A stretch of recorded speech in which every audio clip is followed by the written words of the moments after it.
بالله من الشيطان الرجيم بسم الله الرحمن الرحيم لو أنزلنا هذا القرآن على جبل لرأيته خاشعا متصدعا من خشية الله وتلك الأمثال نضربها للناس لعلهم يتفكرون هو الله الذي لا إله إلا هو عالم الغيب والشهادة هو الرحمن الرحيم هو الله الذي لا إله إلا هو الملك القدوس السلام المؤمن المهيمن العزيز الجبار المتكبر سبحان الله عما يشركون هو الله الخالق البارئ المصور له الأسماء الحسنى يسبح له ما في السماوات والأرض وهو العزيز الحكيم۔ اگر ہم اس قرآن کو پہاڑ پر اتار دیں تو آپ اس کو دیکھتے کہ اللہ تبارک و تعالیٰ کے ڈر سے دب رہا ہے اور ٹوٹ رہا ہے۔ یہ مثالیں ہیں جو ہم لوگوں کے لیے بیان کرتے ہیں تاکہ وہ سوچے وہی اللہ ہے، نہیں ہے کوئی معبود مگر وہی، چھپی اور کھلی چیزوں کا جاننے والا ہے، وہی بڑا مہربان رحم کرنے والا ہے، وہی اللہ ہے، نہیں معبود مگر وہی، بادشاہ ہے، تمام عیوب سے پاک ہے، آفتوں سے سالم ہے، امن دینے والا ہے، نگہبان ہے، زبردست ہے، اصلاح کرنے والا ہے، عظمت والا ہے۔ اللہ تبارک و تعالی ان چیزوں سے پاک ہے جس کو یہ لوگ اللہ کے ساتھ شریک ٹھہراتے ہیں۔ وہی اللہ مثال کے ساتھ پیدا کرنے والا ہے،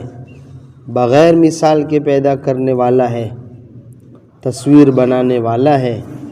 اس کے اچھے اچھے نام ہیں۔ ہر وہ چیز جو آسمانوں میں ہے اور زمین میں ہے اسی کی پاکی بیان کرتی ہے اور وہ زبردست حکمت والا ہے۔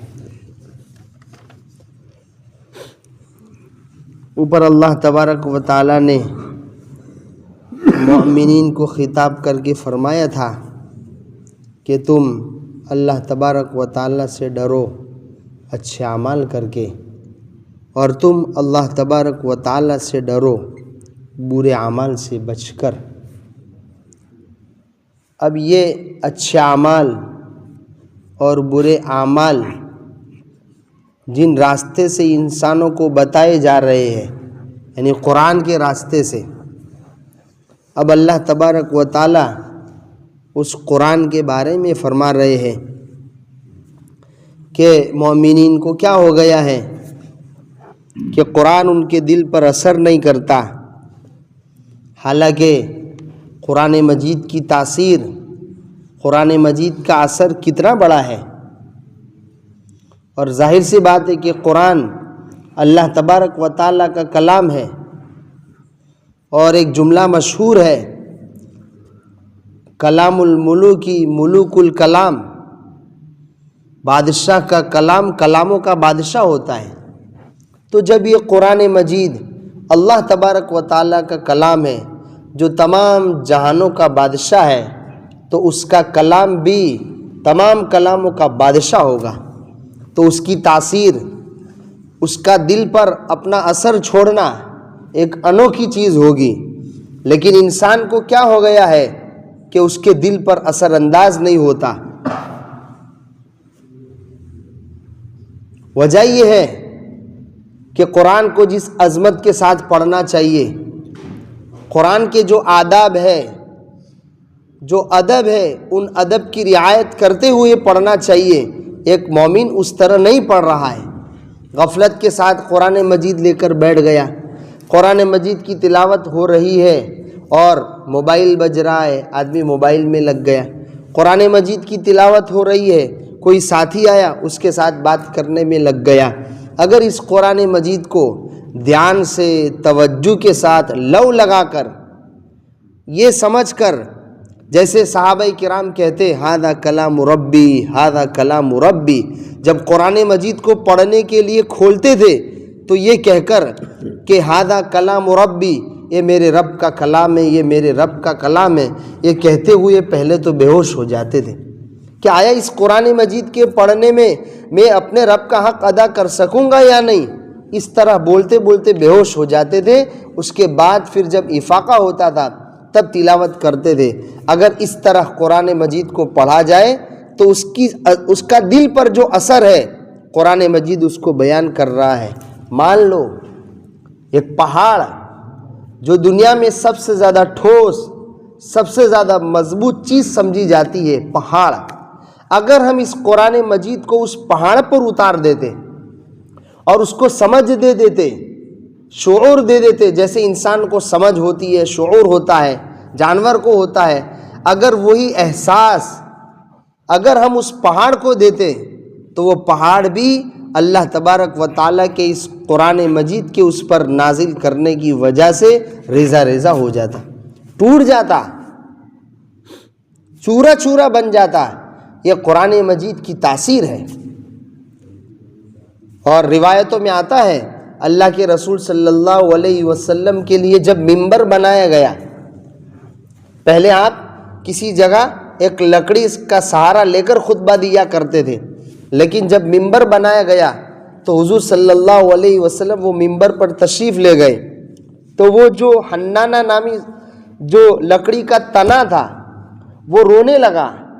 بہت زیادہ بلبلانے لگا، چلانے لگا، حضور صلی اللہ علیہ وسلم کی جدا ہونے کی وجہ سے۔ اللہ کے رسول صلی اللہ علیہ وسلم اس کے پاس واپس آئے، اس تنے کو، اس لکڑی کو اپنے سینے سے لگایا، اس کو اس طرح تھپکیاں دی جیسے بچے کو تھپکیاں دی جاتی ہے، اور اس کو خاموش کیا۔ کیوں؟ علماء کرام فرماتے ہیں کہ اللہ کے رسول اس کے پاس کھڑے ہو کر جو وحی یعنی یہ قرآن مجید اللہ تبارک و تعالیٰ کی جانب سے جو نازل کیا جاتا تھا اس کا اثر وہ قبول کرتا تھا، اب گویا اس وحی کی برکت سے وہ محروم ہو جائے گا، اس لیے وہ رونے لگا، بلبلانے لگا۔ یہ ایک تنے کی حالت ہے، ایک لکڑی وہ بھی اس قرآن مجید کا اثر قبول کر رہی ہے۔ ایسا وزن والا، ایسا اثر چھوڑنے والا قرآن اللہ تبارک و تعالیٰ نے ہمیں دیا ہے، لیکن مومن کے دل میں اس کے آداب کے ساتھ رعایت نہ کرنے کی وجہ سے اثر نہیں ہو رہا ہے۔ لو انزلنا هذا القرآن على جبل، اگر ہم اس قرآن کو پہاڑوں پر اتارتے تو تو دیکھتا کہ وہ دب رہا ہے اور اللہ تبارک و تعالیٰ کے ڈر سے ٹوٹ رہا ہے۔ یہ مثالیں ہیں، ہم لوگوں کے سامنے بیان کرتے ہیں کہ وہ سوچے۔ چنانچہ امام ابن کثیر رحمۃ اللہ علیہ نے تفسیر ابن کثیر میں یہی یعنی ایک تو یہ مثال اور وہ تنے والی مثال نقل کرنے کے بعد انسانوں کو خطاب کر کے فرمایا، کیا تم اس بات کے زیادہ حقدار نہیں ہو کہ تم اللہ تبارک و تعالیٰ کے کلام سے ڈرو، اللہ تبارک و تعالیٰ کا کلام تم پر اثر انداز ہو۔ ایک پہاڑ اللہ کے کلام قرآن مجید کا اثر قبول کر رہا ہے کہ وہ بھی ریزہ ریزہ ہو جا رہا ہے۔ ایک تنا جو وحی کو سنتا تھا، قرآن مجید کو سنتا تھا، اس کا اثر قبول کرتا تھا کہ وہ بلبلانے لگا، رونے لگا، حضور صلی اللہ علیہ وسلم نے اس کو خاموش کیا۔ تو ہمیں بھی چاہیے کہ ہم بھی قرآن مجید جو کہہ رہا ہے اس کے مطابق ہم عمل کریں، پھر اللہ تبارک تاکہ انسان اس قرآن مجید کی عظمت کو سمجھے، اور اس کی عظمت کو سمجھنے کے لیے اللہ تبارک و تعالیٰ اب اپنے اوصاف بیان کر رہے ہیں کہ یہ قرآن مجید جس ذات کا ہے اس ذات کو تو سوچو، وہ کون سی ذات ہے، وہ کتنی بڑی ذات ہے، کتنی اونچی ذات ہے۔ جب اس ذات کو اونچا سمجھو گے تو اس کے کلام کی اہمیت دلوں میں اترے گی، اور جب کلام کی اہمیت دلوں میں اترے گی تو وہ کلام دلوں پر اثر کرے گا۔ هو الذی لا الہ الا ہو، یہاں سے لے کر آخر تک، هو اللہ الذی ترمذی شریف کی روایت ہے، اللہ کے رسول صلی اللہ علیہ وسلم نے ارشاد فرمایا، جو شخص صبح 3 مرتبہ اعوذ باللہ السمیع العلیم من الشیطان الرجیم، یہ والا، ایک تو وہ اعوذ باللہ ہے جو عامتاً ہم کو یاد ہے، اعوذ باللہ من الشیطان الرجیم بسم اللہ الرحمن الرحیم، وہ پڑھ کے ہم تلاوت چالو کرتے ہیں، لیکن یہ بھی ایک اعوذ باللہ ہے، اعوذ باللہ السمیع العلیم من الشیطان الرجیم، یہ 3 مرتبہ پڑھنے کے بعد یہ 3 آیتیں ہیں واللہ سے آخر تک، جو شخص ان 3 آیتوں کو پڑھتا ہے، وہ اعوذ باللہ 3 مرتبہ پڑھنے کے بعد اللہ تبارک و تعالیٰ 70,000 فرشتے کو مکلف بناتے ہیں جو اس کے لیے شام تک دعائیں کرتے رہتے ہیں، اور اگر اس دن میں مر گیا تو اللہ تبارک و تعالیٰ اس کو شہادت کا مرتبہ عطا فرماتے ہیں۔ اور حضور نے فرمایا کہ یہی عمل شام کا ہے، کہ جو شخص شام کو یہ عمل کرے کہ 3 مرتبہ اعوذ باللہ السمیع العلیم من الشیطان الرجیم یہ 3 مرتبہ اور یہ 3 آیتیں پڑھ لے، تو شام کو بھی پڑھنے کے نتیجے میں صبح تک 70,000 فرشتے اس کے لیے دعا کرتے رہتے ہیں، اور اس رات میں اگر مر جائے گا تو شہادت کا مرتبہ اللہ تبارک و تعالیٰ اس کو عطا فرمائیں گے۔ یہ ترمذی شریف میں بھی یہ روایت موجود ہے، اور تمام مفسرین نے ان آیات کی فضیلت میں یہ روایت نقل فرمائی ہے۔ هو اللہ الذی لا الہ الا ہو، وہی اللہ ہے، نہیں ہے کوئی معبود مگر وہی، عالم الغیب والشہادہ، چھپی اور کھلی چیزوں کا جاننے والا ہے۔ ہماری نگاہوں سے بہت ساری چیزیں سامنے ہیں، اس کو بھی اللہ تبارک و تعالیٰ جانتے ہیں، اور بہت ساری چیزیں ہماری نگاہوں سے اوجھل ہے۔ جنت ہماری نگاہوں کے سامنے نہیں ہے، اللہ کو اس کا علم ہے۔ جہنم ہماری نگاہوں کے سامنے نہیں ہے، اللہ کو اس کا علم ہے۔ اور نہ جانے دنیا میں بھی کائنات کا کون سا کنارہ کہاں واقع ہے، ہماری نگاہوں کے سامنے کچھ بھی نہیں ہے، ہم کچھ بھی نہیں جانتے۔ سمندروں میں کیا ہو رہا ہے، دنیا میں کتنے سمندر ہے، ان سمندروں کی تہ میں کیا ہو رہا ہے، کہاں کون سی مخلوق آباد ہے، وہ کیا کر رہی ہے، 7 آسمانوں پہ کیا ہو رہا ہے، 7 زمین نیچے کیا ہو رہا ہے، کچھ بھی نہیں جانتے۔ عالم الغیب والشہادہ، اللہ تبارک و تعالی غیب یعنی چھپی چیزوں کا بھی جاننے والا ہے، اور جو کھلی چیزیں ہیں ان کا بھی جاننے والا ہے۔ یہ ہندوؤں کو یعنی غیر مسلموں کو جنہوں نے اللہ تبارک و تعالی ہمارا جو معبود ہے اس کا حقیقی وصف کو نہیں جانا، کہ ہم کہتے ہر چیز کو جاننے والا ہے، اب ان کو اس اپنے معبود کے لیے یہ چیز نہیں مانی، تو اب ہر ایک کا کہ بھائی اس کا معبود، اس کا دیوی الگ ہے، اس کا دیوی الگ ہے، اس کا دیوی، اس طرح نہ جانے کتنے دیوی ان کو ماننا پڑے، دیوی دیوتا یعنی ایک معبود کے بجائے 10 معبود، کہ بھائی یہ رزق دینے والا یہ ہے، فلاں کرنے والا وہ ہے، فلاں اولاد دینے والا وہ ہے، پھر شادی کرانے والا وہ ہے، اس طرح گویا نئے دیوی دیوتا ان کو ماننا پڑے، اسی وصف کو نہ ماننے۔ عالم الغیب والشہادہ، ہمارا جو معبود ہے ہر چیز کو اس کا علم ہر چیز کو محیط ہے، وہ ہر چیز کو جاننے والا ہے۔ هو الرحمن الرحیم، وہ رحمان اور رحیم ہے، تمام کائنات پر رحم کرنے والا ہے۔ هو اللہ الذی لا الہ الا ہو، وہی ہے معبود، اس کے سوا کوئی معبود نہیں۔ الملک، بادشاہ ہے، حاکم بھی ہے، مالک بھی ہے، بادشاہ حاکم بھی ہے، حکومت بھی اسی کی چلتی ہے، اور کائنات کے ذرے ذرے کا مالک بھی وہی۔ ابھی ہمارے پاس چیزوں کی ملکیت عارضی ہے، موت کے جھٹکے پر بنگلے چھوٹ جاتے ہیں، زمین جائیداد چھوٹ جاتے ہیں، اور پوری دنیا کی پراپرٹی کیوں نہ ہو، پوری دنیا کا حاکم کیوں نہ بن جائے، موت کے ایک جھٹکے پر اس کے ہاتھ سے چھوٹ جاتا ہے، تو اس کی ملکیت کہاں ہوئی؟ اللہ تبارک و تعالیٰ نے عارضی طور پر، وقتی طور پر دنیا کا نظام چلانے کے لیے اس کا زمینوں کا وارث، دنیا کی اشیاء اور چیزوں کا وارث انسان کو بنایا ہے۔ حقیقی وارث اللہ تبارک و تعالیٰ ہے۔ سب مر جائیں گے، مر رہے ہیں۔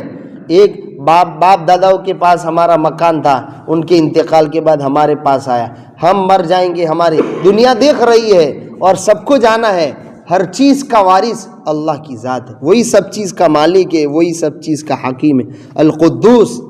تمام عیوب سے پاک ہے، کوئی عیب کوئی نقص اللہ تبارک و تعالیٰ کی ذات میں نہیں۔ السلام آفتوں سے پاک ہے، کوئی آفت اس کو ٹچ نہیں کر سکتی، کوئی آفت اس کو نہیں آ سکتی۔ نمبر ایک السلام آفتوں سے۔ نمبر دو انسانوں کو بھی آفتوں سے سلامتی دینے والا ہے، انسانوں کو بھی آفتوں سے سلامتی دینے والا ہے۔ المؤمن امن دینے والا ہے، یعنی بہت سارے لوگوں کے خوف سے